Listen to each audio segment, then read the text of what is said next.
Sí, yo creo que va a ser más fácil organizar eventos con esta metodología, con este recurso, con esta tecnología que se puede ir mejorando, pero va a ser definitivamente muy importante el que se aproveche más esto para desmovilizar a tantas personas y no tener que hacer eventos costosos y caros en lugares cuando esto todavía lo va a ir facilitando enormemente. Así es, así es. Acabo, acabo de tener una junta con alguien que estaba en Roma y había 80 participantes de 40 países. Wow. Desde África, Asia, Europa, y era impresionante todos los relatos que oía de personas que están ahorita en Tanzania, que estaban en Namibia, que estaban en Taiwán, que estaban en Italia, que estaban en México. O sea, dices, oye, pues es que esto, ¿por qué no se daba antes, no?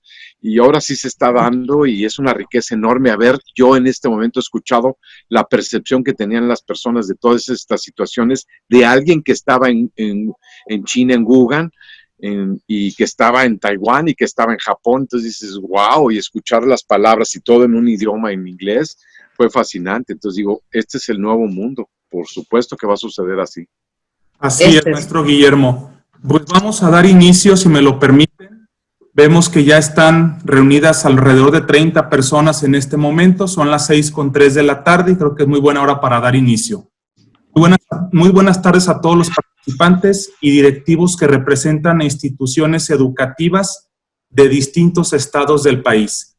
Sean todos bienvenidos y bienvenidas a este primer café entre directivos que organiza Consultoría Educativa IDEI, en el cual charlaremos en un ambiente ameno y de confianza sobre cuál será la realidad de las escuelas después de la pandemia.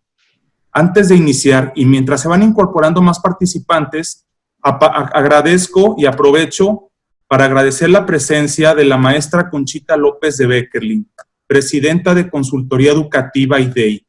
De igual forma, a la maestra Guadalupe Suárez Trejo, titular del área académica de Educación Media Superior de la Secretaría de Educación Jalisco. Y desde luego a las demás autoridades de instituciones públicas y privadas que ya están incorporándose a esta charla. Para dar inicio formal, cedo la palabra a la licenciada Adriana Beckerlin, directora general de Consultoría Educativa IDEI, que nos contextualizará, grosso modo, sobre algunos de los retos que la pandemia ha traído consigo. Gracias, Nacho. Pues muy buenas tardes a todos. Me da mucho gusto verlos el día de hoy, estar aquí reunidos. Ojalá que algunos sí tengan su cafecito, para hacerlo real, esto del cafecito. Pero bueno, pues hoy nos queremos hacer esta pregunta y pues el chiste es que todos reflexionemos y que el que quiera comentarlo pueda hacer. Vamos a dar algunos lineamientos, ¿no? Pero lo que queremos es fomentar un diálogo, ¿no? Yo creo que esta pregunta, como muchas otras, seguramente han rondado nuestra mente desde hace algunas semanas, ¿no? Incluso cosas previas al cómo va a ser después, pues como cómo voy a terminar el ciclo escolar, ¿no? Cómo voy a evaluar a mis alumnos, cómo y cuándo va a comenzar el siguiente, en fin, ¿no? O sea, hay un sinfín de cosas en nuestras cabezas, incluso, ¿no? Y creo que es una preocupación de todos, especialmente en el área de las escuelas particulares. Bueno, pues, ¿y cómo va a estar mi matrícula, ¿no? Para el 2021. Y muchas veces nos falta con quién poder rebotar estas ideas. Entonces, esta es la idea de todo esto, ¿no? Toda crisis, y Guillermo nos va a hablar más de eso en un ratito, ¿no? Ya sea un maremoto, un disturbo social o ahora el COVID, pues provocan fuertes respuestas emocionales, a veces negativas, ¿no? Como puede ser el pánico, el estrés, la ansiedad, la rabia, el miedo, en fin, ¿no? Entonces, una de las cosas que nosotros vemos bien importantes es este desarrollo de habilidades de aprendizaje socioemocionales. Porque todo esto va a dar, pues, cabida a poder abordar todas estas situaciones con mayor calma, con tener respuestas emocionalmente reguladas, ¿no? Fortalecer el pensamiento crítico para tomar decisiones, pues, mejores, más informadas. El miedo, el estrés, solo tienen un impacto negativo en nuestra salud, ¿no? Y en la habilidad de aprender. Entonces, tanto para nosotros como que estamos dirigiendo las escuelas y pues para nuestros alumnos, si nos dejamos solo llevar por ese estrés, no ganamos nada, ¿no? Para todos, ¿no? Como decía, para estudiantes y para nosotros, o jóvenes mayores, todo el aprendizaje se ve afectado. Se ve afectado por ese estrés, por esa inseguridad. Entonces, es importante por eso también que nos conectemos socialmente, para que esto nos brinde una mayor seguridad emocional. Y por eso esta es nuestra propuesta, ¿no? Hacer comunidad, unirnos, dialogar, buscar respuestas juntos. Nadie habíamos pasado por algo así, entonces nadie tenemos las respuestas. Pero sí podemos ayudarnos a encender ese chip de creatividad que todos tenemos, ¿no? Todo esto nos está requiriendo salir de nuestra zona de confort y pasar a esa zona desconocida, ¿no? A esa zona de la creatividad, pues también, ¿no?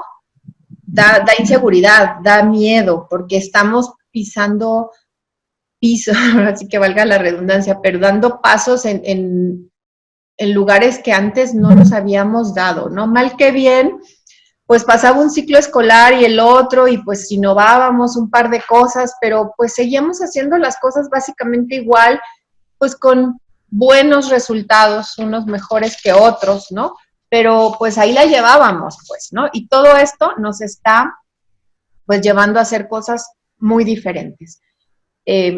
Una de las cosas que es importante, ¿no? Y por eso esta propuesta de pues, dialogar juntos y de pensar juntos, es esa práctica de la empatía, o sea, es el ver cómo está el otro y ver qué le está pasando al otro, ¿no? Y no solo los invito a hacerlo dentro de su comunidad, sino también con otras iguales a ustedes, o sea, a otros directivos, otros académicos de las escuelas. Y bueno, para contextualizar un poco, ¿no? La UNESCO, ¿no? Nos da como 4 consejos básicos y prácticos ante esta crisis. Y son un poquito los que hoy vamos a poner, ¿no? Y por eso los 2 temas del día de hoy, que ahorita voy a mencionar. Y luego vienen otros más, ¿no? Que tal vez en otro segundo café podemos ir, ¿no? Pero así, en primera instancia, la UNESCO nos sugiere estas 4 cosas, ¿no? Por un lado, el poder proporcionar a todos los miembros de nuestra comunidad de aprendizaje información confiable y empírica sobre el COVID-19, pues para poder evitar la propagación y pues insiste, ¿no? Para poder desarrollar estas habilidades socioemocionales. La otra es apoyar y mostrar interés por las y los docentes, ¿no? Y priorizar su capacitación en las habilidades socioemocionales.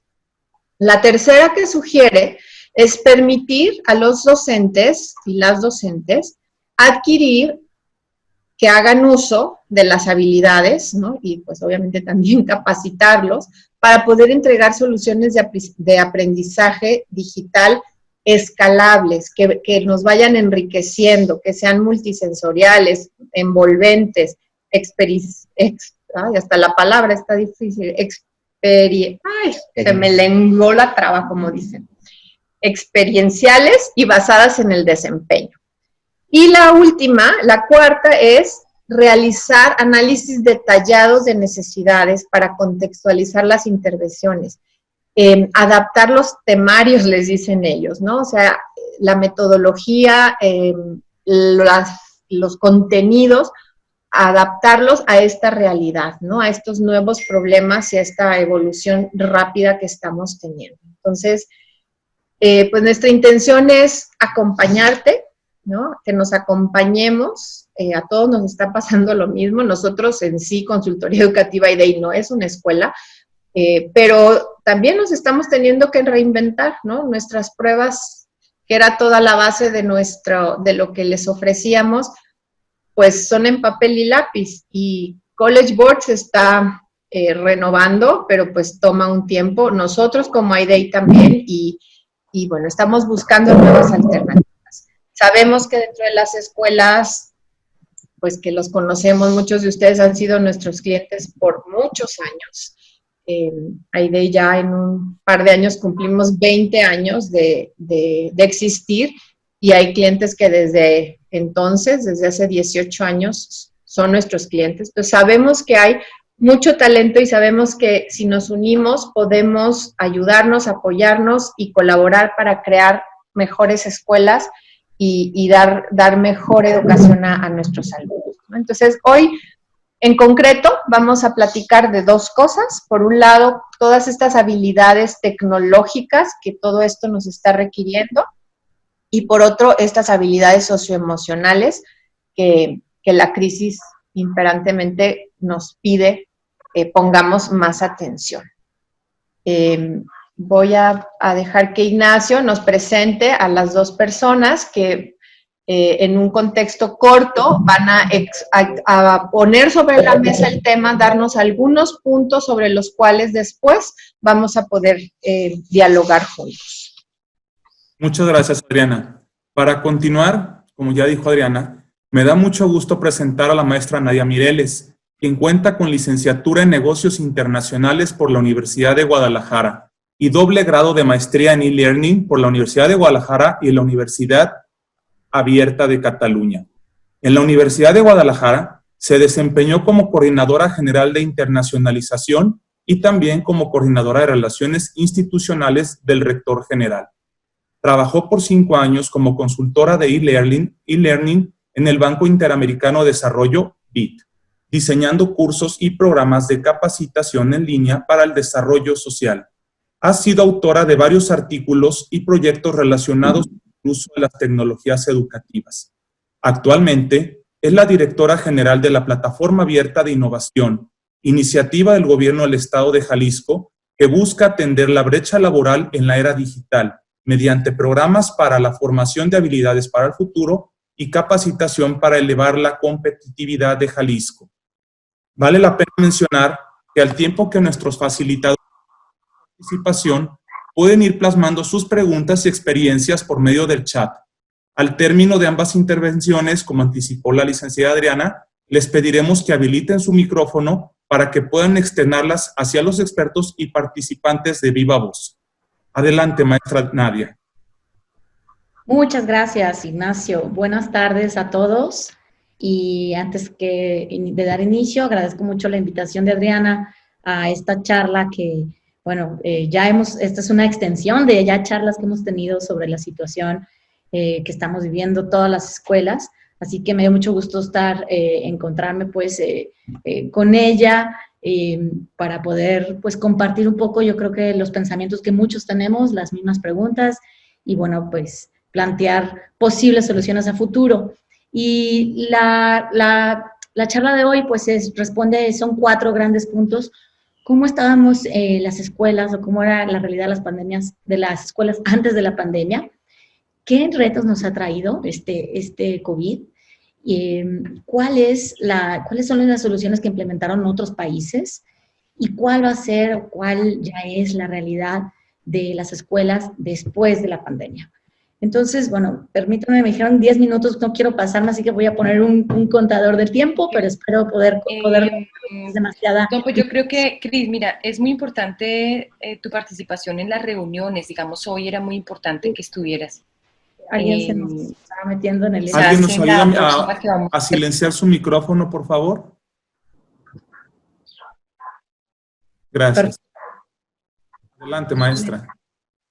Gracias, Ignacio, continúo. Bueno, entonces aquí ya tenemos en pantalla las cuatro temas que buscamos pues hoy abordar.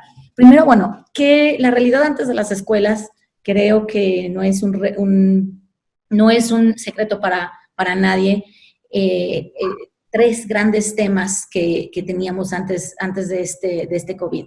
El primero es la adaptación a la era digital. Este gran reto que ya todos conocemos, que pues no es nuevo, viene desde, básicamente se nos ha venido diciendo en las escuelas, con la inclusión o el inicio del Internet y todo el avance de la era de las tecnologías digitales, de la era de la comunicación y después de la era del conocimiento, pues ha habido un gran reto de las escuelas para adaptarse a este rápido y pues muy cambiante nuevo entorno, ¿no?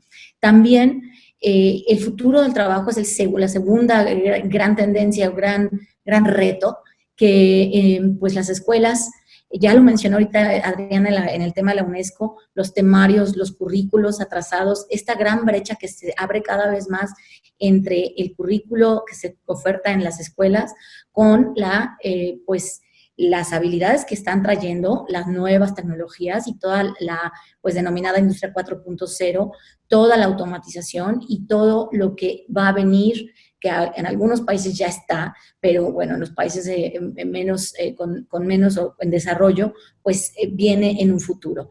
Y la otra gran tendencia se refiere a la cultura de innovación.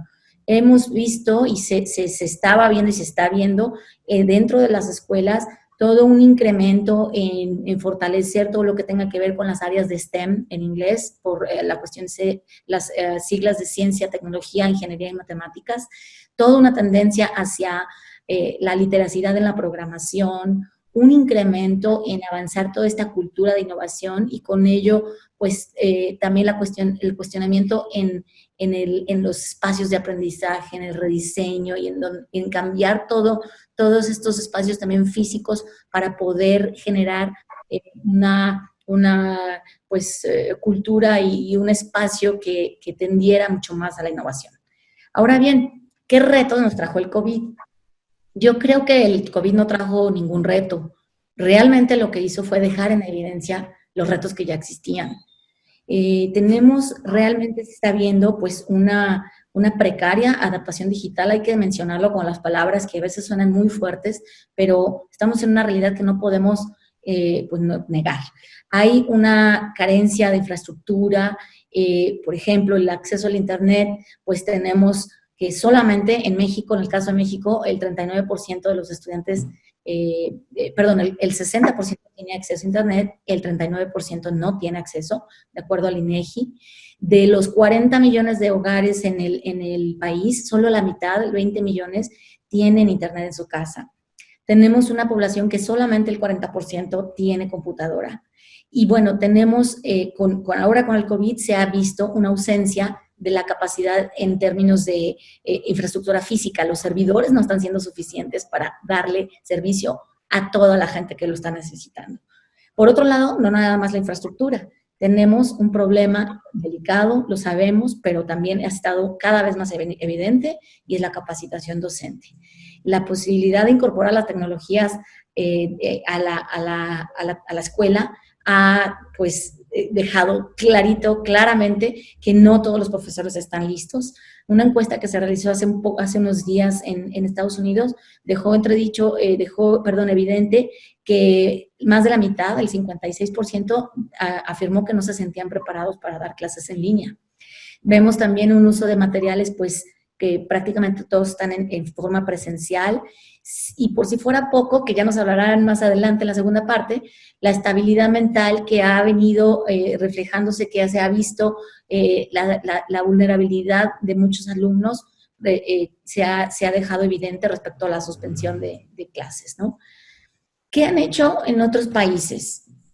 Y digo, mencioné muy rápido lo anterior porque me gustaría más enfocarnos en lo que viene, ¿no? ¿Qué hicieron otros países? Bueno, por ejemplo, Uruguay. Uruguay es un país muy pequeño, pero que se ha venido preparando a través de un programa llamado One Laptop per Child, donde se le dio una laptop a cada niño.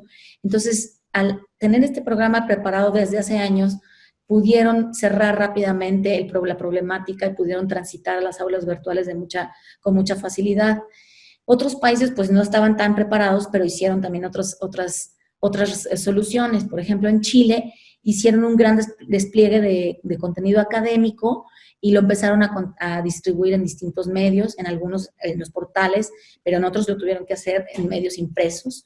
Perú me pareció muy interesante que lo que hicieron fue el contenido digital existente, que podríamos hablar horas de esto, los recursos educativos que hay en línea y abiertos son tantos que lo que hizo Perú fue alinearlos al currículo y lo están difundiendo a través de la radio y de la televisión y de otros medios, ¿no? Y así vemos una serie de ejemplos. Si nos vamos, bueno, ya más lejos, en Europa, en Italia el gobierno acordó con la televisión pública y lo que están haciendo, modificaron la programación para poder brindar más de contenido por televisión. Eso también se está haciendo en este estado. Se están transmitiendo diversos contenidos a través de la televisión local.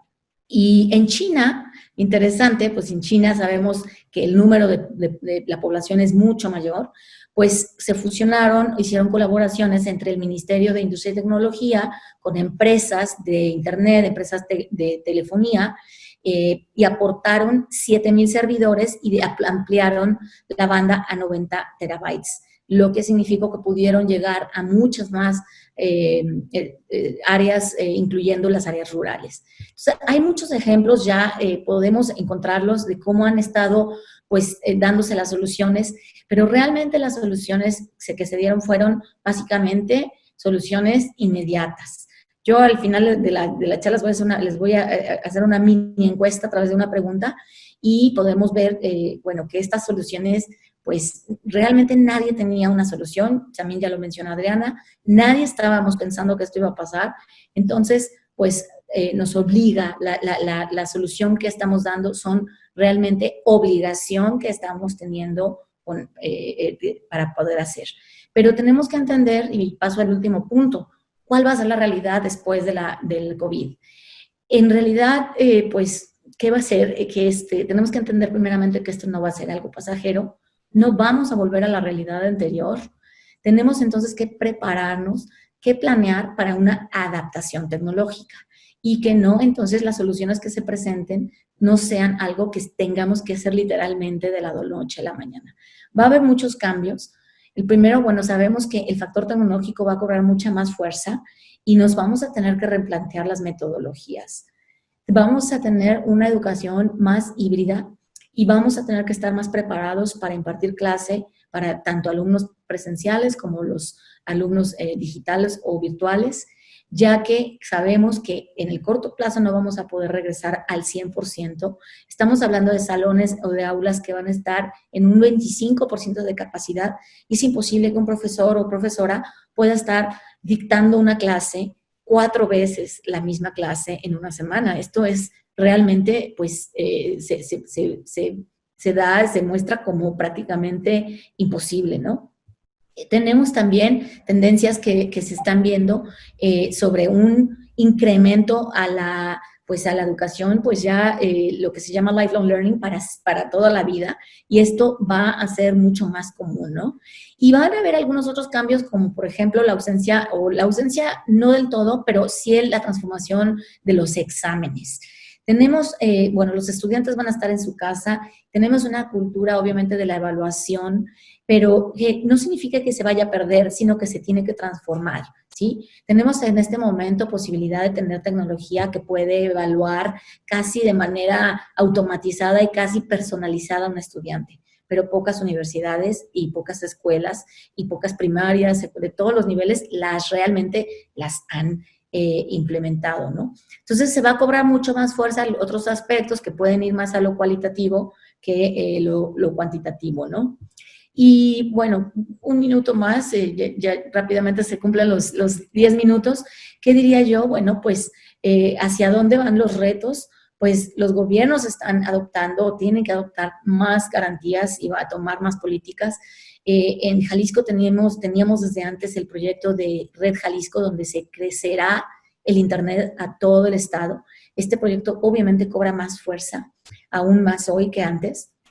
Tenemos que generar nuevas capacidades y para eso, pues, ¿qué tenemos que hacer? Bueno, pues va a tener que haber mayor inversión, no nada más del gobierno. La inversión tiene que estar en todos los frentes. Me refiero incluso desde las casas, las escuelas, las personas, ¿no?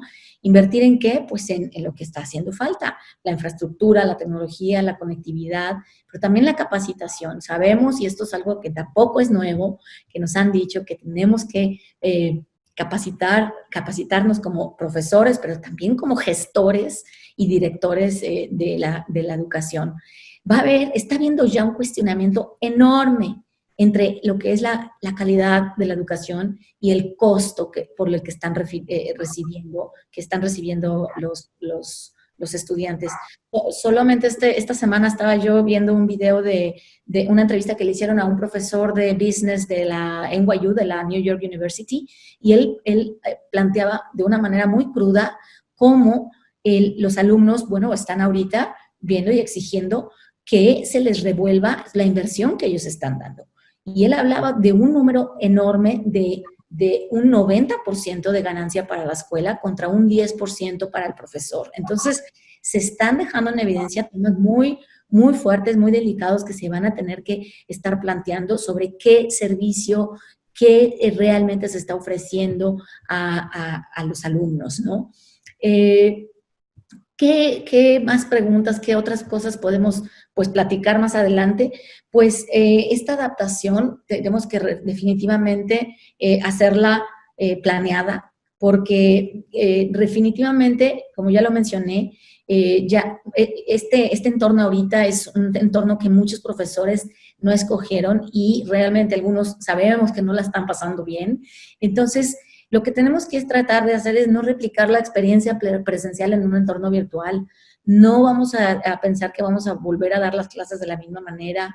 No podemos improvisar una didáctica en hacer sesiones internas de videoconferencia para luego enviar tareas a través de correo electrónico para después hacer una pequeña sesión. Tenemos que replantear realmente las ventajas que hay del e-learning. Ya están estudiados. El e-learning, a mí me gusta mucho realmente cómo se ha desarrollado en un país como Estados Unidos, porque van muy avanzados en términos de cómo se da tanto en las empresas como también en las escuelas, pero hay ya evidencias de que realmente hay una retención mucho más alta, de hasta el 60%, de cuando se da el material a través de modalidades de e-learning en comparación con el salón de clase. También requiere, pues, si bien requiere un tiempo de inversión al inicio, al final hay menos tiempo de inversión para aprender que en un aula tradicional y las personas realmente lo pueden ir absorbiendo en la medida que cada quien pues aprende, ¿no? Sabemos también, nos podríamos platicar mucho de este tiempo, de cómo aprendemos las personas. Entonces, realmente yo lo dejaría aquí, podemos platicar mucho más, pero pues hacernos muchas preguntas. Yo más que un cierre, más bien pondría preguntas al aire, ¿no? ¿Cómo queremos que suceda pues el aprendizaje en adelante de manera eficiente, económica, pero también innovadora? No es una pregunta fácil de responder. ¿Cuáles son las mejores plataformas para ello? Hay un sinnúmero de herramientas que pues realmente abruma a los profesores que no las han utilizado, a los gestores de la educación que no las han utilizado. ¿Y cómo podemos usar este COVID como un catalizador para crear pues sistemas más efectivos, ¿no? Me gustaría cerrar con la votación que voy a poner en su pantalla y me gustaría que ustedes me contestaran el uso de la tecnología en su escuela, no en esta pandemia, sino antes, cómo estábamos, me respondieran, es anónima, no se preocupen, que la respondiéramos diciendo cómo era el uso en su escuela. ¿Un plan alto? ¿Tenían un plan completo? ¿Un plan medio? ¿Un plan bajo? ¿O realmente tenían un plan nulo en donde la tecnología no contaba? Muchas gracias. Cerraremos la encuesta en un minuto, ahorita que veamos el mayor porcentaje de votaciones. 21 que van respondiendo, tenemos 37 personas, 42 personas en la sesión. Bueno, aquí nos deja pues muy evidente, muy bien, 5 respondieron que tienen un plan alto, que incluía, bueno, puede incluir esto y muchas otras cosas más, pero vemos que es un porcentaje bajo, 20%. El mayor porcentaje medio, ok, 60%. Luego el bajo es no tienen un plan, lo usan muy poco, 14%. no se preocupen, les digo de verdad, la tecnología nos deja mucho la opción de poder pues hacer estas votaciones. La voy a cerrar para que la puedan ver, compartir resultados y con esto cerraría. Creo que ya pueden ver los resultados, ¿no? Están aquí. 30% sí tiene un plan, felicitaciones, qué bueno. 57% un plan medio, bajo el 13%, y bueno, qué bueno que no hay nadie que esté en el nulo. Con esto concluiría, muchas gracias. Los dejo el micrófono, Ignacio. Tu micrófono. Tu micrófono está apagado, Ignacio. Gracias. Gracias, maestra, por su participación tan enriquecedora. Es cierto, tenemos un mundo de tecnologías al alcance, pero es cierto también que tenemos todavía limitantes, como la conectividad, por ejemplo, ¿no? O que no todas las herramientas, hay muchas ya gratuitas, hay otras que están a costos muy altos. Pero bueno, las brechas también se van cerrando en la tecnología. Me queda claro que el impacto de esta pandemia hace 2 o 3 décadas hubiera sido catastrófico y el día de hoy, gracias a la tecnología, se puede aminorar en cierto modo. Bueno, me da mucho gusto a continuación invitar y presentar al maestro Guillermo de la Mari. Él es nacido en la Ciudad de México, estudió psicología en la Universidad Iberoamericana, luego en la Universidad Autónoma de Guadalajara y también en la UNIVA. Sus estudios de filosofía fueron en la Universidad Gregoriana en Roma. Es asesor, conferencista, escritor y maestro universitario a nivel nacional e internacional. Sus temas de investigación y práctica son la motivación, el entrenamiento mental y el desarrollo de talento e inteligencia. Es experto en temas relacionados con la norma 35, norma oficial mexicana 35, y habilidades de aprendizaje socioemocional, conocidas como ACE. Maestro Guillermo, adelante. Pues muchas gracias. La verdad es que es un tema que me parece muy importante y gracias a ustedes por organizarlo y por fomentar a que las demás personas nos acompañen en este evento. Quisiera simplemente marcar algunas pistas, algunas pautas de lo que significa en estos momentos la temática que nos ha ocasionado la irrupción de la presencia de este fenómeno de pandemia y que nos ha hecho reflexionar muchos temas que tienen que ver desde aspectos de alta política hasta de vida cotidiana, recreativa, y que tiene que ver incluso con el confinamiento y la vida familiar o social. Entrando al tema directamente de la educación, les voy a compartir las reflexiones que he obtenido de muchos otros foros a los que he participado y que me parecen muy importantes considerarlos en este momento. Uno de ellos es, si es cierto, de definir que ante una emergencia no es lo mismo que estar ante una crisis.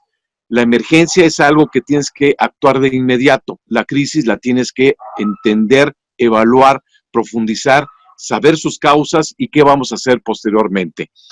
Para mí es muy importante entender que en la educación no estamos en una emergencia, pero sí estamos respondiendo a una crisis.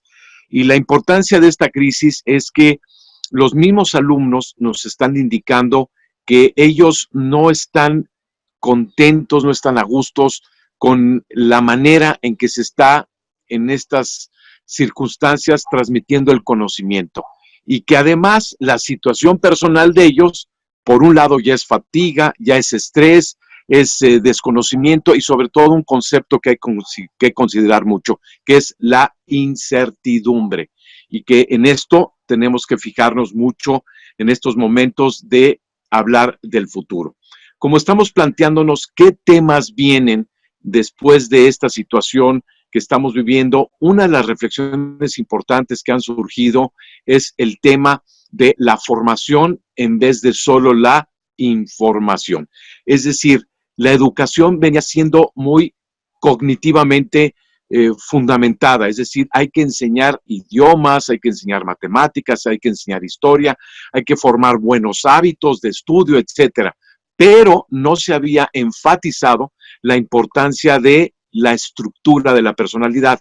¿A qué me refiero con esto? A la formación del sujeto, lo que los antiguos helénicos, sobre todo la escuela espartana y posteriormente en otras escuelas de formación pedagógica se le ha llamado el carácter. Es decir, tenemos que enfatizar en nuestra nueva etapa la importancia de la seguridad y de la confianza en sí mismos, de lo que significa, en pocas palabras, manejo del miedo, de la ansiedad, de la angustia, de manejo de traumas incluso, de estar preparados para lo inesperado, de marcar la pauta y la seguridad con la que te desenvuelves en la vida. Es decir, formar personas con más personalidad y con más carácter.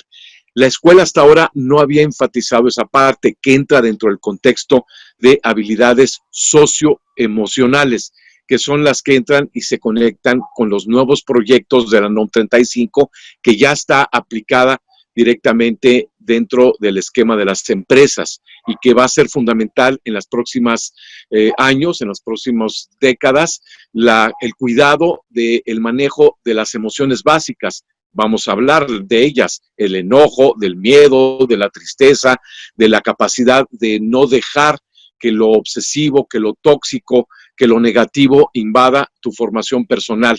Y esto pues tiene que ver con mucho de los temas que vamos a tener que enfrentar en la escuela del mañana, de lo que se avecina como retos importantes.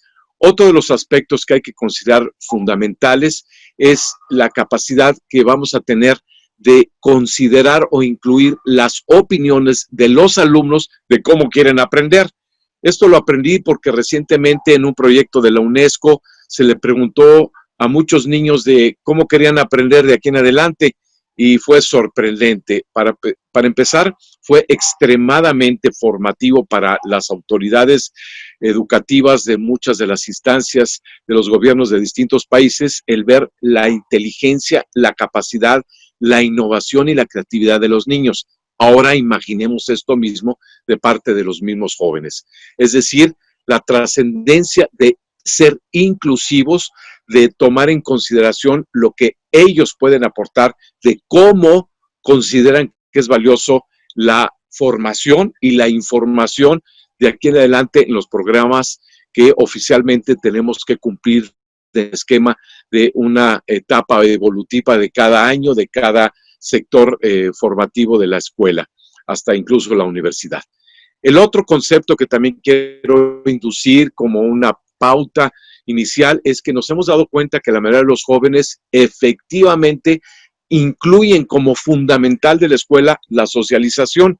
Entonces, este factor es muy importante considerar, el comprender, el entender, el escuchar, el asimilar las necesidades y los criterios que tienen los jóvenes en el tema de la socialización. Y esto se puede considerar también como un factor que vamos a tener que incluir de aquí en adelante en muchos de los sistemas educativos. Se va a poder separar que por un lado el alumno estudie y aprenda materias concretas y específicas con la dirección de un maestro, de un asesor, de un guía, y por el otro lado se va a dar en otras instalaciones tal vez y desintegrar que no sea dentro de un mismo espacio la formación cultural, la formación deportiva y la actividad social, porque esto finalmente nos va a dar un nuevo aspecto y una nueva vida.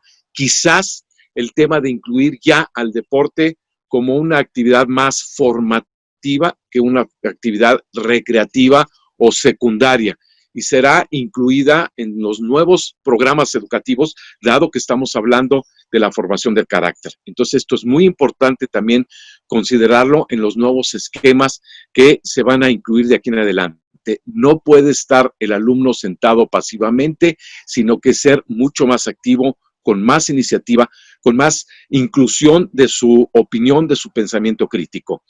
En últimos años he estado revisando la reflexión que ha hecho Edgar Morin en su trabajo de los 7 saberes para la educación del futuro, que se inició a finales del siglo pasado, en el inicio de este, y la verdad es que él tiene muchas propuestas muy sugestivas acerca del pensamiento crítico, del pensamiento de inclusión planetaria, de la capacidad que tiene que tener el sujeto de interacción con la naturaleza, de la formación de la solidaridad humana, de los criterios de justicia. Y vamos, es el tema formativo, es el tema participativo.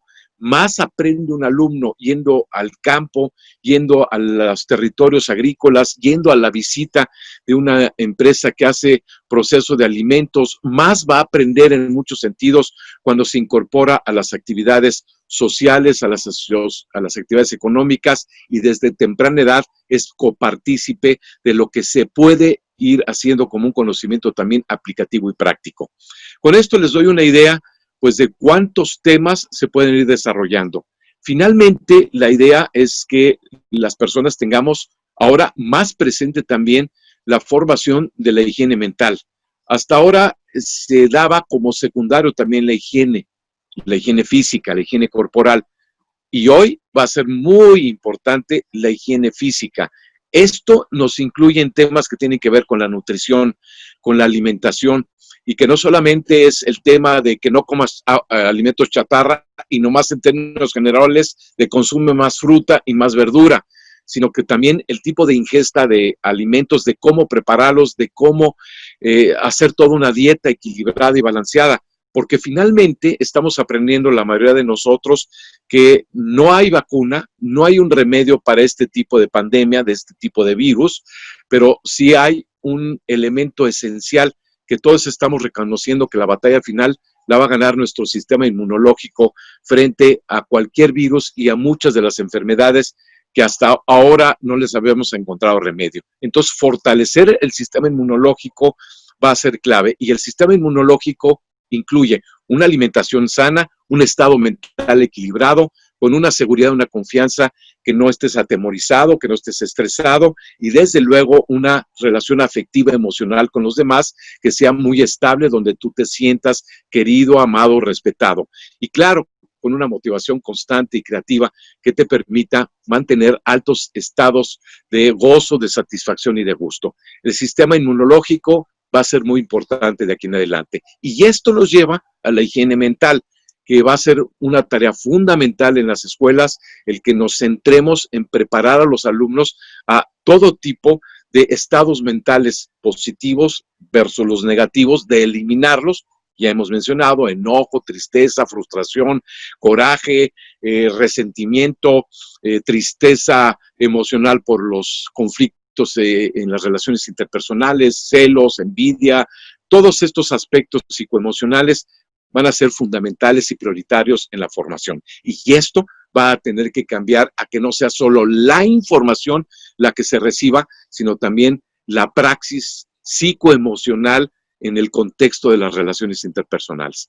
Como se pueden dar cuenta, la higiene mental va a ser también un aspecto sustancial dentro de los nuevos programas educativos que tendrán como resultado, después de esta experiencia donde estamos viendo las consecuencias de una crisis sanitaria, de este impacto, y que ya en nuestros estados teníamos ya la chikungunya, el dengue y pues muchos otros padecimientos que estamos viendo en estadísticas, que el tema de la malaria y otras enfermedades que están implícitas todavía en nuestros tiempos, pues hay que tener conciencia, ahora sí, lo grave de lo insalubre que puede significar el descuido de la higiene mental o de la higiene física. Entonces, todos estos aspectos hay que incluirlos de aquí en adelante en los modelos educativos, en los modelos formativos, y que desde luego la dinámica de la vida y de los programas de actividades dentro de las escuelas va a cambiar. Y quiero subrayar un punto que también se ha hecho reflexión muy importante.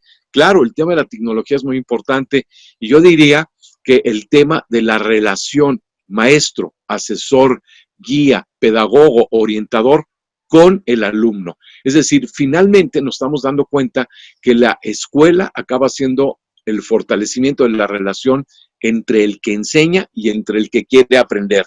Entonces, esto habrá que darle un ajuste, porque entonces muchas instalaciones, mucho personal administrativo, se va a reducir a aspectos muy claves: relación maestro-alumno y formas de evaluación y criterios para que se cumplan los programas de una manera explícita, puntual, atinada. Entonces, esto también va a tenerse que incluir dentro de los nuevos esquemas que se tienen que considerar de aquí en adelante.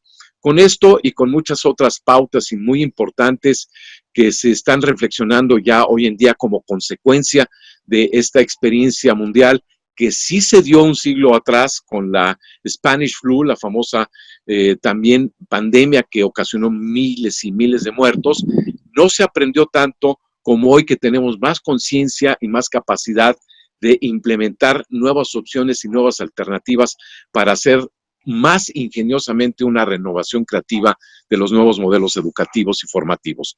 Así es que vamos entusiasmándonos por lo que ya dijo la maestra Mireles, el tema de la innovación, de la creatividad, incluso la improvisación, pero que sea todo esto para desarrollar pues un mejor modelo formativo, educativo, instructivo, colectivo, solidario, inclusivo, que finalmente también tomemos en cuenta la importancia del papel de los padres de familia, donde ahora se deben de incorporar más también a todas las responsabilidades y compromisos que tienen que ver con la formación, no solo de temas cognitivos o de temas que tienen que ver con tareas muy puntuales del cumplimiento de un programa académico, sino también en la formación de esos principios, de esos valores, de ese carácter, de esa capacidad de resiliencia, de crecimiento, de desarrollo y, como hemos dicho, también de temas que tienen que ver con el talento, con la capacidad de pensamiento crítico, con la capacidad de interacción y de solidaridad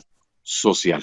Vamos trabajando en todos estos nuevos aspectos y esa es buena parte de la idea de integrarnos en este grupo, en este trabajo, y que ojalá y muchos se entusiasmen por acompañarnos a lo largo de los próximos webinars que vamos a establecer para que también todos conjuntamente, inclusivamente, pensemos y veamos qué es lo mejor para todas nuestras escuelas y conjuntamente tengamos propuestas originales e innovadoras en nuestro propio contexto sociocultural. Pues muchas gracias por escucharnos y cualquier pregunta estamos totalmente abiertos para poder dar cabida a esa inclusión a la que todos queremos llegar, aprovechando este momento tan significativo de que nos podemos reunir incluso virtualmente. Pues muchas gracias por este momento. Muchas gracias, maestro Guillermo. Gracias por su participación. Con lo que nos ha expuesto, queda más que clara la importancia y la necesidad de la educación emocional, socioemocional, para atender las necesidades sociales del siglo XXI, máxime en estos tiempos de pandemia, donde la carencia de estas habilidades transversales se convierte en una barrera que limita, entre otras habilidades, la colaboración y también, por ejemplo, la inclusión. Ahora es momento de que pongamos en práctica justo una de estas habilidades esenciales, la colaboración. Para ello les invito a que nos compartan alguna experiencia o inquietud con los temas que hemos ido abordando o cualquier cuestionamiento que tengan. Por favor, habiliten su micrófono y apóyennos presentándose previamente. Adelante, ¿quién gusta? Lupita había puesto una pregunta, igual y puede empezar ella. Maestra Lupita Suárez. Sí, ¿qué tal? Buenas tardes. Muy buenas Soy tardes. Lupita Suárez, ya me conocen algunos de los que veo por ahí, colegas de toda la vida. Yo ponía la pregunta de cómo hacer que los padres de familia crean en esta nueva forma de educar. Creo que los padres de familia también están en esta crisis, batallando, viendo a sus hijos. Yo trabajo en educación media superior, son adolescentes y de pronto sigues en la computadora, de veras estás trabajando, de veras estás aprendiendo. Entonces eso también limita la acción del docente y la acción de las instituciones. Pues que crean en sus hijos, que los hagan autogestivos, lo que decía el maestro Guillermo, ¿no? Hacerlos dueños de sus aprendizajes. Y bueno, pues que crean en las instituciones, ¿no? Que crean en que pues lo vamos a hacer bien y lo estamos haciendo bien, ¿no? Muy bien. No sé si me permitan, maestra Nadia, ¿quiere usted comentar algo? Bueno, sí, rápidamente daría una reflexión. Yo hace un momento estaba en una conferencia que estaba ofertando la Singularity University, que es una institución de San Francisco muy, muy innovadora. Se los recomiendo a todos realmente seguirla. Y una de las charlas era más allá del TikTok. Y estaban dos personas, estaba una chica, una adolescente de no más de 16 años con una adulta, y hablaban un poco, bueno, de esto y resumen, el tema era, pues, se tiene que creer en los jóvenes y se tiene que entender que es otra generación. Los jóvenes y la chica decían, no somos flojos, no queremos que nos hagan todo, simplemente no queremos que nos estén dando un mundo de materiales con los que ustedes aprendieron. Nosotros entramos a otras cosas y tienen que entender que eso es otra forma en donde que estamos recibiendo la información y el conocimiento. Entonces, yo creo que el tema es que bueno, todos los que estamos ahorita en esta generación aprendimos de otra manera y no conocemos la nueva forma, pero estábamos empeñados hasta ahora, porque hasta ahorita no hay otra opción, ya los tuvimos que dejar que se conecten, que se metan al Zoom, que se metan. Entonces, ahora casi un poco por obligación, pero yo creo que a largo plazo vamos a encontrar cosas muy positivas para todos. Sí, de acuerdo. Maestra, Simplemente tenemos también quiero para agregar algo. Y maestro Guillermo, por favor. Es muy breve, pero me interesa mucho que sí se piense la importancia de la inclusión en la capacitación y formación y actualización de los padres de familia sobre las nuevas maneras de aprendizaje, de enseñanza-aprendizaje que requieren las nuevas generaciones. Porque si hay un retraso muy significativo, dado que conozco muchos jóvenes, muchos son clientes míos, que definitivamente están muy por encima porque tienen una habilidad cotidiana de todo preguntárselo a Google y todo lo preguntan en Wikipedia y en cualquier situación, cualquier tema de cualquier área, lo investigan por ellos mismos. Entonces, la verdad es que muchos jóvenes tienen mucha hambre y apetito de estudiar y de saber por su propia iniciativa. Por eso incluimos la idea de que ellos nos proporcionen también elementos, pero elementos de cómo quieren estudiar, pero es muy importante que los padres de familia también se formen y sigan en una continua información constante de lo que se requiere hoy en día para que los alumnos también se sientan que sus padres los comprenden, lo entienden y que de alguna forma también los padres se están actualizando con todos estos temas. De acuerdo, maestro. Voy a dar poco a poco pie a cada intervención. El maestro David Aguilar, muy relacionado con esto último que comentó el maestro Guillermo, nos dice, es un tema de reeducación, el hacer que el padre de familia se involucre de una manera nueva en el proceso educativo del hijo. Complejo, pero hay que exigirlo. Las habilidades sociales del directivo se hacen básicas para lograr el cambio en la mentalidad de los padres de familia. Hablo en mi experiencia, hay que convencerlos y también, desde luego, capacitarlos. Maestra Heidi Beckerlin, ¿nos quiere compartir también una experiencia o alguna pregunta? Gracias, Nacho. Buenas tardes.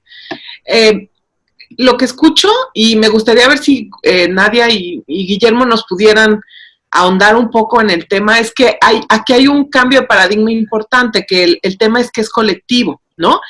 Y justamente creo que eso es una de las cosas que como seres humanos a veces más nos cuesta, movernos hacia un nuevo paradigma y mirar desde otro lugar. Bien mencionabas a Morán con las cegueras, ¿no? Del conocimiento, pues esas son las cegueras que implica, ¿no? El que muchas veces no nos podemos mover. ¿Nos podrían ayudar como a entender un poco cómo sucede la posibilidad de movernos de un paradigma a otro? Porque creo que eso puede ser también un apoyo para entender cómo ayudar a transitar a alumnos, desde lo que tengan que transitar, a educadores y docentes y a papás, ¿no? O sea, finalmente es grande, o sea, el salto es cuántico el que hay que dar y nadie se preparó, ¿no? O muchos no se prepararon. Creo que tenemos un rango de papás y de educadores que están ya ahí y que se nota en las respuestas que pudieron dar en este momento, pero estarán estos otros que son de los que entiendo se van dando las preguntas, ¿no? Que a veces desde el tema de si entonces vale o no lo que estamos haciendo, valdrá en la medida en que sea pertinente para esta realidad que necesitamos preparar a los chicos y estar trabajando nosotros. Pero mientras tanto, ¿cómo hacemos para ir transitando? ¿Los paradigmas se rompen de golpe? ¿Se hace un proceso? ¿Cómo sucede este tema del cambio de paradigma? Maestro sí, maestra Mireles, adelante. No, adelante. Mira, creo que es muy importante. Hay un trabajo que hizo el famoso filósofo de las ciencias, Thomas Kuhn, sobre la estructura de los cambios políticos, y en él explica muy claramente todo lo que sucede, la estructura de los cambios científicos, todo lo que significa el cambio de paradigmas y cuál es el proceso en los cambios de paradigmas. Y sí es muy importante considerar que hay una primera resistencia muy fuerte del anterior paradigma a aceptar las innovaciones creativas del nuevo paradigma. Entonces, primeramente hay que entender que ya ahorita hay grandes filósofos de la pedagogía, de la enseñanza, por eso cito a Edgar Morin, que aunque tiene 20 años de hacer y muchos de sus trabajos, pues apenas están algunos considerándolo. Ya hay filósofos, ya hay pensadores, ya hay pedagogos, ya hay universidades, ya hay instituciones con mucha innovación. Entonces, el cambio de paradigma que viene es la educación ya es planetaria, ya no puede ser solamente regionalizada o atomizada. Número 2, tiene que ver con el tema de la naturaleza. Número 3, tiene que ver con el tema de la libertad y con el tema de la iniciativa familiar y personal. Número 4, pues es también la inclusión de toda la tecnología y todos los recursos que están a nuestro alcance, que esto implica, y voy a poner un ejemplo muy claro de la ruptura de paradigma, ya lo ha logrado el famoso proyecto de Coursera, que es la unión de universidades, de las cuales muchas son prestigiosas en el mundo, que lo que hizo fue decir, a ver, pues el conocimiento para empezar debe ser gratuito. Si alguien quiere un título, pues que lo pague, pero para empezar el conocimiento aquí les va abiertamente a todos. Y entonces multitud de universidades en el mundo dan diplomados de todo tipo de materias, muy bien estructurados, muy bien hechos, que se pueden incluso bajar, no tienes que verlos en línea, los puedes, una vez que los bajas todos los videos, todas las enseñanzas, ahí mismo vienen los exámenes, etcétera. Si tú lo pasas, te dan automáticamente tu diploma. ¿Qué quiere decir esto? Que de aquí en adelante muchos niños, primero guiados por sus padres o por asesores educativos, como incluso ya hay en los países como en Alemania, en que el maestro y el asesor y los padres de familia son los que llevan la educación del hijo cuando es menor, pero cuando entra en la adolescencia, aunque de todas maneras siga asesorado por los padres y por el asesor académico, el adolescente va edificando y construyendo dentro de la gran cantidad de materias centrales y optativas, pueda construir su propio currículum, y eso lo hacen desde secundaria. Entonces esto es muy interesante, que será un ejercicio de creatividad y de conjunción de qué conocimientos quieres adquirir, así como hoy en día, pues qué instrumentos quieres tocar o qué idiomas quieres aprender. Entonces los alumnos irán eligiendo cada vez más su modelo personalizado de formación y educación. Ahí lo dejo porque me puedo extender mucho sobre este tema. Maestra Nadia. Yo complementaría que hay muchas metodologías, ya hay marcos referenciales y hay, en el de adopción de tecnología hay hasta pues unos pasos a seguir. Entonces, para poder adoptar tecnologías o cambios, pues hay fases, ¿no? Hay que conocerla, generar el interés, contar con la información, para qué me va a servir. Después hay que hacer pues toda una fase de pruebas, buscar en dónde se va a implementar, y luego después de eso ya se adopta. Y aquí lo que está pasando es que tuvimos que pasar de la fase 0 a la fase 5. A ver, usa Zoom sí o sí, cuando en realidad a lo mejor ni Zoom no era la mejor opción, o sí, pero pasaron los profesores, no se les dio toda esa oportunidad, ¿no? Y la adopción de todas las tecnologías, no importa si son educativas o no, siempre tienen una curva, que son los early adopters, los que la adoptan primero, y luego después los que pues ya la conocen, y al final pues los que no les queda de otra. Más o menos así, ¿no? Están ahí los estudios. Pero creo que en este proceso se tiene que pensar de acuerdo a cada cambio que se quiere implementar, porque cada tecnología, dependiendo para qué, ¿no? Si vas a implementar una estrategia de Learning Management System, de un gestor de aprendizaje, pues ese sería un proceso, o una cuestión de comunicación, o recursos educativos abiertos, como ya mencionó Guillermo, los MOOCs, etcétera, ¿no?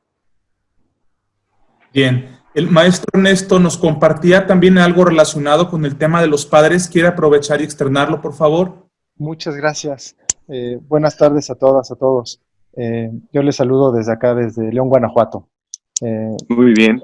Una reflexión que me venía a la mente ahora que escuchaba esto que nos han compartido, y que agradezco, por supuesto. compartirles, nosotros en nuestro colegio veníamos viviendo un proceso de transformación desde hace 2 años y medio más o menos, un proceso de transformación, de cambio de paradigma justamente. Y pues veníamos en estos últimos 2 años trabajando mucho en esta idea del cambio de marcos mentales con los padres de familia, con el profesorado, por supuesto. Y ha sido muy interesante ver cómo muchas cosas que en el último año y medio habíamos dicho y que sonaban un poco a discurso todavía para muchos lejano, de repente fue así como un momento de insight impresionante para el profesorado, dimensionar cosas que habíamos visto y para muchas familias también. Entonces, aportando como una experiencia, claro, hoy creo que vivimos un momento clave para muchas instituciones que a lo mejor quieran plantearse en serio la visión de un cambio de paradigma.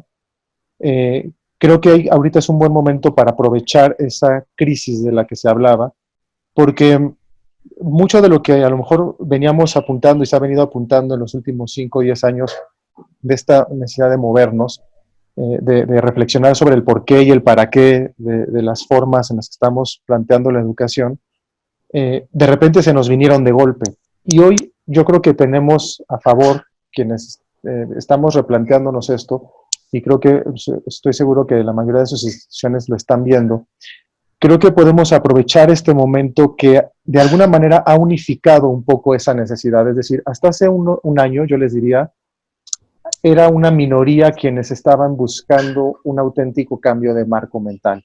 A lo mejor estábamos entusiasmados con la parte tecnológica, pero este cambio del por qué, el para qué, las habilidades del siglo XXI y tal, sonaba un poco todavía discurso.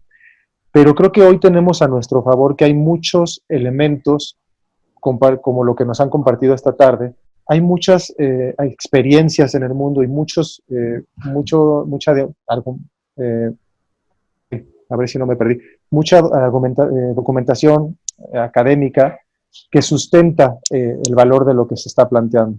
Y que hoy, que el discurso lo podemos unificar, porque creo que hoy la crisis nos une como instituciones y nos permite reforzarnos y mandar un mensaje más integrado hacia las familias de esa necesidad de cambio de paradigma. De manera que si como instituciones aprovechamos este momento, de alguna manera vamos a mostrar que ya no es solo, mira este que está aquí enfrente que se le ocurrió eso, sino que lo van a ver parte de un movimiento mucho más potente. Y creo que eso es interesante aprovecharlo. Sería mi invitación. Y yo creo que una invitación que también me gustaría hacer, un poco por lo que he podido observar también en diferentes espacios, yo creo que ahorita hay que saber identificar también las fuerzas que vamos a tener en contra. Yo creo que ahorita nos va a jugar en contra más que ese miedo, esa inercia de lo anterior. Creo que ahorita nuestros principales obstáculos van a estar, uno, en esta cultura de miedo que se ha generado y que es natural. Hay una dimensión muy comprensible, ¿no? En esta miedo a cómo nos vamos a volver a encontrar, y que si ustedes han tenido oportunidad de sondear en sus comunidades, quizá lo habrán visto, hay mucho miedo de cómo vamos a poder volver a encontrarnos, ¿no? Y de cómo vamos a volver a poner a nuestros hijos en las escuelas. Y creo que ahí habrá que poner mucha atención para poder también ayudar a la gente a acompañarla en esa seguridad, en romper ciertos miedos, en entender que las prevenciones sanitarias deberán ser transitorias, porque si no, creo que esta gran oportunidad de evolución que tenemos también se nos puede ir en otra dirección si sale ganando el miedo y la fragmentación. Y yo no sé si a ustedes les ha pasado, pero claro, uno vuelve a ver escuelas con filas porque es lo que va a marcar la distancia social, y a lo mejor quienes ya trabajábamos lógicas de ABP y de proyectos y colaborativos, pues hasta acomodar el salón va a ser diferente, ¿no? Entonces, lograr que eso sea transitorio y entenderlo como tal, creo que va a ser nuestro principal desafío, porque una inercia que sí va a jalar a las familias, creo, va a ser querer ver a sus niños otra vez como en filitas, decir, mira, más vale. Creo que ahí tenemos un aspecto importante a trabajar creativamente, y yo creo que también compartiendo experiencias como en espacios como estos que nos ha abierto Ayudai. Muchas gracias. Gracias, maestro Ernesto. Relacionado con el cambio de paradigma, con la confianza de los padres, la maestra Leticia Magaña nos pregunta, ¿cómo recuperar la confianza de los padres de familia hacia la escuela? No sé quién quiera participar.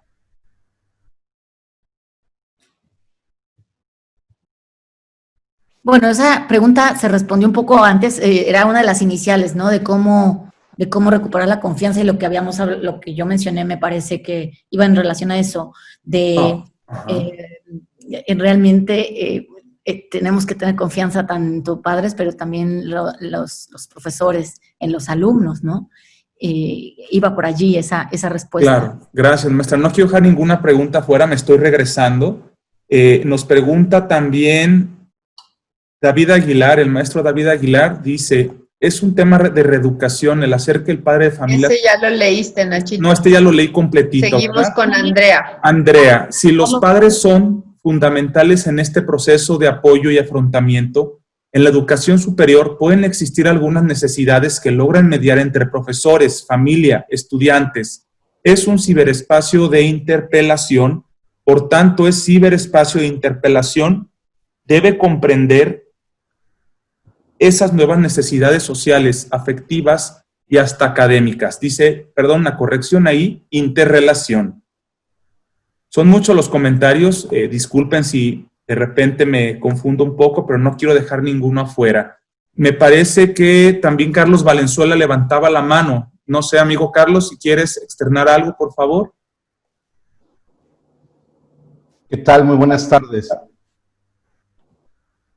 Gracias por la invitación también. Me parece muy interesante todo lo que han hablado.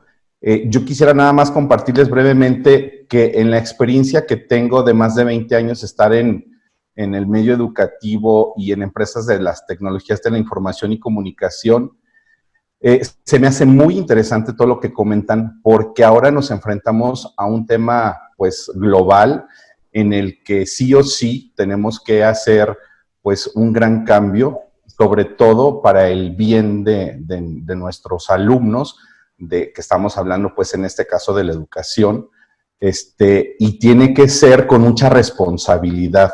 Veía yo a los ponentes que estaban comentando cosas muy acertadas, pero sí, nada más quisiera enfatizar un poquito ahí, ¿no? Todo hacerlo con suma responsabilidad, porque nos va a tocar enfrentarnos a un momento histórico, generacional, en el que nosotros como líderes del otro lado, tras bambalinas, tendremos que pues, poner todo el talento que esté de nuestra parte, acercarnos con todas las tecnologías, toda la experiencia, todas las capacidades que tienen las instituciones educativas, los líderes que están en el gobierno, en la iniciativa pública, iniciativa privada e instancias públicas para resolver todos estos temas. Yo considero que el estado de Jalisco ha sido punta de lanza y una gran inspiración para otros estados en lo que se está haciendo, ¿no? Desde un principio estuvieron muy activos con todos estos proyectos y creo que desde cómo generar algo de manera tecnológica hasta cómo hacerlo muy, muy práctico, ¿no? O sea, para aquellas personas que no cuentan con la tecnología o comunidades que no lo tienen. Entonces, se me ha hecho muy creativo el proceso que le han invertido y creo que, bueno, pues debemos acostumbrarnos a que esto no es una moda, llegó para quedarse, tenemos que acostumbrarnos a manejar pues todos estos talentos en pro de la educación de nuestra comunidad, de nuestro estado y de nuestro país. Muchas gracias. Muchas gracias, Carlos.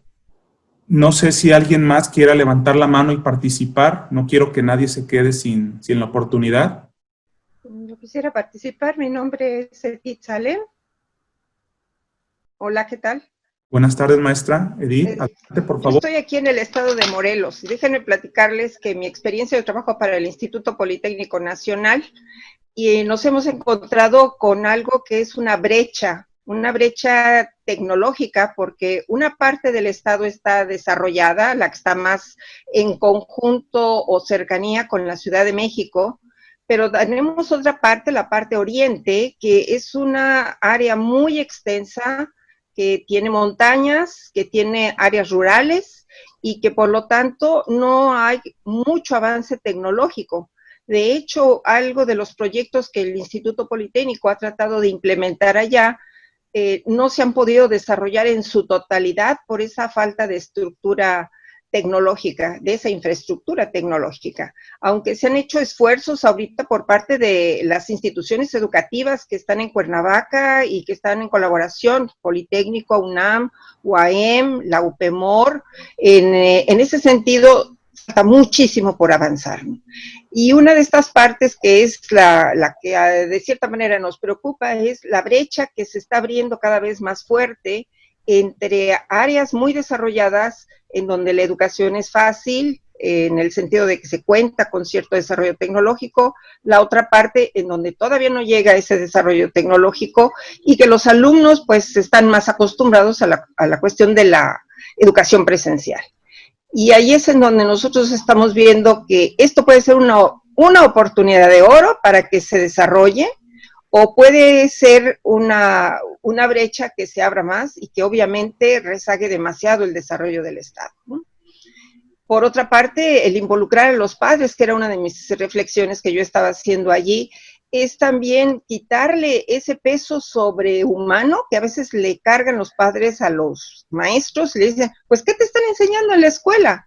No te están enseñando valores, no te están enseñando responsabilidad, ¿no? Yo creo que aquí hay que ser muy claros y muy definidos. Una cuestión es la educación que viene de casa y otra cosa, la instrucción que tienen que aprender los alumnos. A veces el maestro no puede abarcar tantas cosas. A nivel superior en donde yo estoy, nos han llegado casos verdaderamente fuertes, en donde vemos claramente esa falta de implantación de valores desde la casa, ¿no? Yo creo que aquí es algo que ustedes tocaron muy bien, me ha gustado muchísimo, los felicito y ojalá que podamos tener más de estos webinars. Muchas gracias. Muchas gracias, maestra Lucedit, es la intención. Y también creo que la maestra Andrea Liliana quiere volver a participar. Le cedo el uso de la voz y ojalá podamos ser todos un poquito breves para dar espacio y que todos tengan oportunidad. Maestra Andrea. Bueno, primero muchas gracias a Guillermo por la invitación. Me encanta poder escuchar diferentes experiencias en México. Yo lo comparo con Colombia y creo que estamos en una situación muy similar. Pienso que, en conclusión, como lo decía la anterior maestra, es un proceso de repensarnos en el sistema educativo, repensarnos en esas exigencias que nos está permitiendo recrear esta condición de adversidad, entre comillas, que ahora es una oportunidad, en qué tanto realmente ha sido necesario un balance entre los modelos híbridos, flexibles, los modelos realmente virtuales, tener en cuenta este contexto cultural de muchos estudiantes, tanto en la educación superior como en la media y básica. Hablo desde la educación superior, como decía ahora la profesora anteriormente, hay contextos culturales donde tenemos casos de estudiantes que por sus condiciones no tienen acceso fácil a tecnologías, pero también tenemos otros casos donde una de sus mayores necesidades es encontrar nuevamente un espacio para interactuar de manera física con sus compañeros. También tenemos otro escenario de profesores donde quizás su necesidad es saber afrontar el agotamiento también de las ciberactividades o lo que hoy llamamos tecnoestrés, generado por la gestión de la inclusión de tecnologías y mayores demandas en su desarrollo académico que antes venía siendo presencial. Entonces, ahora nos invita hasta a repensar en el sistema de evaluación de las condiciones de calidad de los programas de educación universitaria. ¿Será que sí es necesario hablar de tantos espacios físicos? ¿Será que es más necesario permitir modelos más flexibles?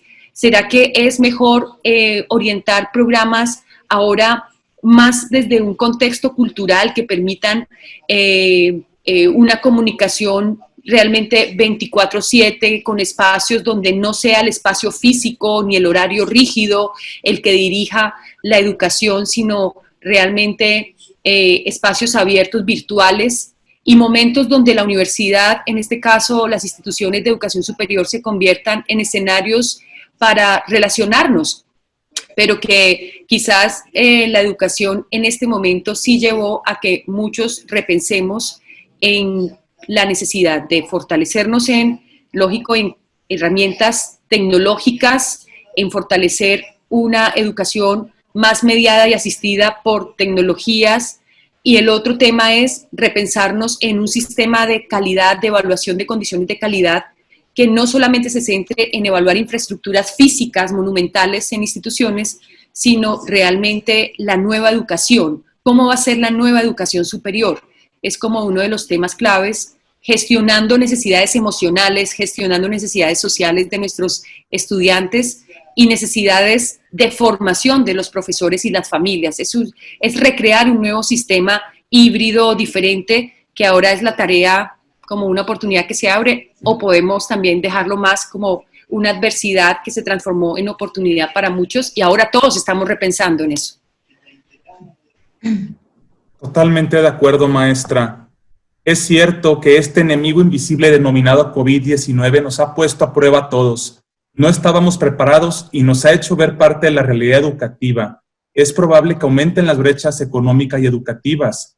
Es también una realidad que intuíamos, pero no conocíamos a ciencia cierta, y que demanda ahora a los sistemas educativos seguir redoblando esfuerzos para poder dar respuesta, y como dijo usted, con especial énfasis a las poblaciones más vulnerables, de sobremanera en el área tecnológica y en el aprendizaje socioemocional, a fin de que estas brechas pues no sigan ampliándose. No sé si alguien más quiera colaborar.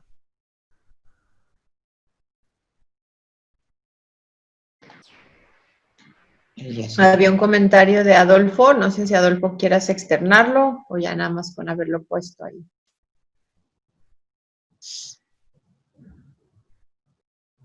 Daré lectura. El maestro Adolfo Rivera dice: nos hemos visto en la necesidad de hacer las cosas de una manera distinta, pero no habrá cambio de paradigma si no logramos generar una reflexión sobre el dónde ir como modelos educativos a partir de la contingencia. Si las escuelas vemos esto como un bache y no como un cambio de ruta, nos veremos en la tentación de regresar a los modelos y formas que conocemos y nos dan seguridad, claro.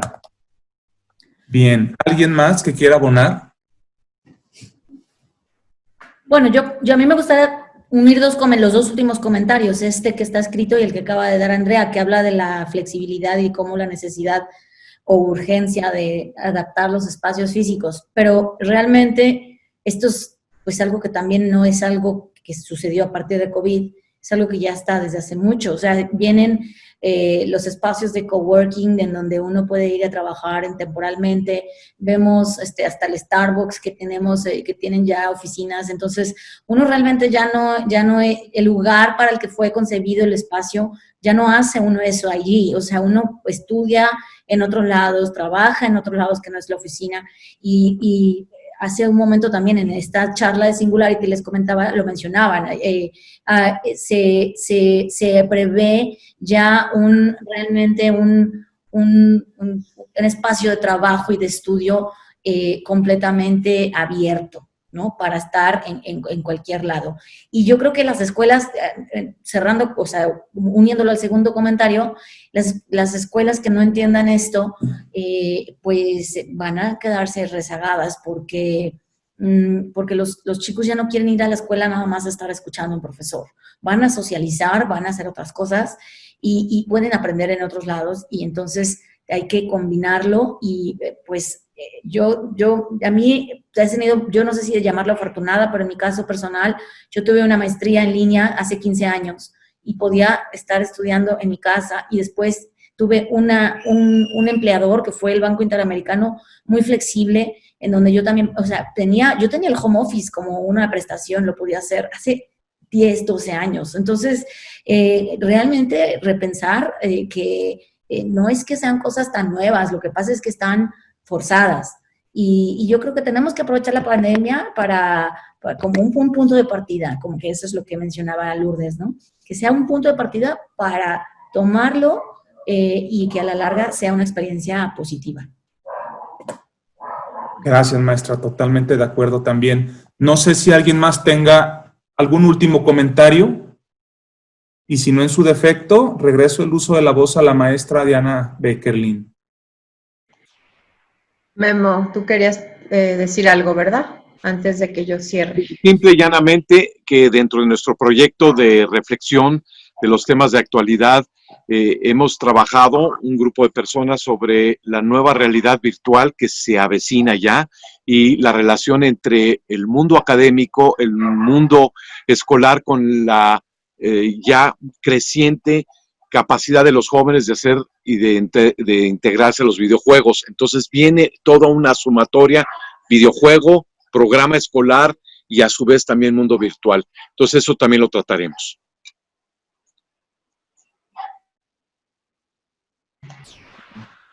Pues bueno, creo que no nos queda más que agradecer. Más o menos teníamos estimado entre hora y media, dependiendo, ¿no?, de la participación. Pues agradecerles a todos, ¿no?, su presencia, su disposición, sus ganas de dialogar, de escuchar, de comentarnos algunas de sus experiencias, como lo hicieron algunos de ustedes. También, pues, gracias a la plataforma Play que hoy nos suministró con este Zoom, que es una innovación que en Jalisco también se está dando en todo este sentido. Gracias por eso y, pues, bueno, qué bueno. Ay, creo que todavía Ernesto tiene un comentario. Te veo tu manita parada. No, es el icono de aplausos que trae Zoom ahora. Ya. Gracias.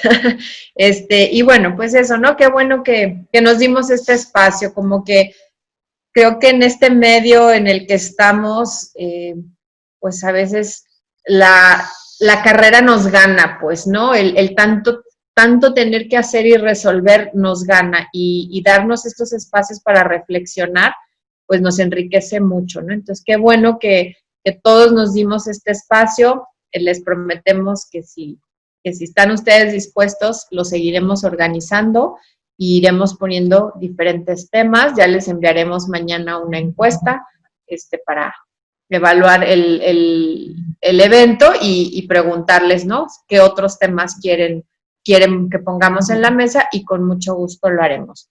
Por último, cedo la palabra a Conchita, mi mamá, para que cierre y se despida de todos. Es un verdadero gusto saludarlos a todos y antes de despedirme, poder hacer un par de comentarios. Habiendo estado en educación, en el ámbito educativo, por 56 años, y estar viviendo esta experiencia es verdaderamente emocionante, muy significativo. Quienes me conocen desde hace muchos años, y ahí puedo platicar con Memo, cómo hemos peinado canas desde hace un tiempo, y muchos de ustedes que desde hace mucho tiempo en el ámbito educativo nos hemos venido encontrando y caminando juntos. Me conocen y saben que tengo yo creencias muy firmes. Una de ellas, que ratifico el día de hoy, es la creencia en la colaboración. Definitivamente creo en el trabajo colaborativo. Es así que creo firmemente en asociaciones como Agiens. Y aprovecho para darles un saludo muy especial a varios colegas, Gabino, Leti, que nos han hecho favor de acompañar la tarde de hoy. Creo que la unión hace la fuerza, y esa fuerza se duplica, triplica o centuplica cuando se vuelve intergeneracional. Le voy a dar ese término la tarde de hoy, intergeneracional. Y eso que yo he vivido, ahora sí que he vivido directamente en mi quehacer educativo, en mi quehacer personal, se ha visto reflejado la tarde de hoy. Ver gentes jóvenes, pero muy adentro ya de educación, gentes que tienen ya un buen camino recorrido, y aquí me permito referir y agradecer y mandar un abrazo y un beso inmenso para Nadia. Yo a Nadia la conozco siendo mi alumna en secundaria. Y ahora verla que ha llegado a estos niveles y estas alturas es verdaderamente importante, maravilloso para mí. Entonces, ese ámbito intergeneracional que se está dando y que ahora esta crisis, porque ya nos lo dijo Guillermo, no estamos hablando de una emergencia, sino estamos hablando de una crisis. Esta crisis que estamos viviendo, que nos tenemos que enfrentar y que le tenemos que buscar salidas muy provechosas, va a ser, sin lugar a duda, una oportunidad para formar una red gigantesca, para reforzar un tejido socioeducativo de plena magnitud a nivel global. Y vamos a quedar en primer lugar en muchos sentidos, no solamente como nuestras escuelas, nuestro ámbito educativo, nuestro Estado, nuestro país, en todos sentidos, y como nosotros mismos nos vamos a sentir mayúsculos. Agradezco a todos el esfuerzo diario continuo que están dando, que están haciendo y que ahora están redoblando en estas circunstancias difíciles, pero favorecedoras. Ha sido un encanto poderlos oír, escuchar y saber de ustedes y todos y cada uno. Ánimo, adelante y gracias por lo que están haciendo. Gracias, maestra Conchita. Quisiera nada más resaltar, dentro dicen de lo malo lo bueno, que hay un gran efecto positivo en esta pandemia y este ha sido, como en otros eventos que nos han marcado, la capacidad de respuesta que se ha instrumentado en materia educativa.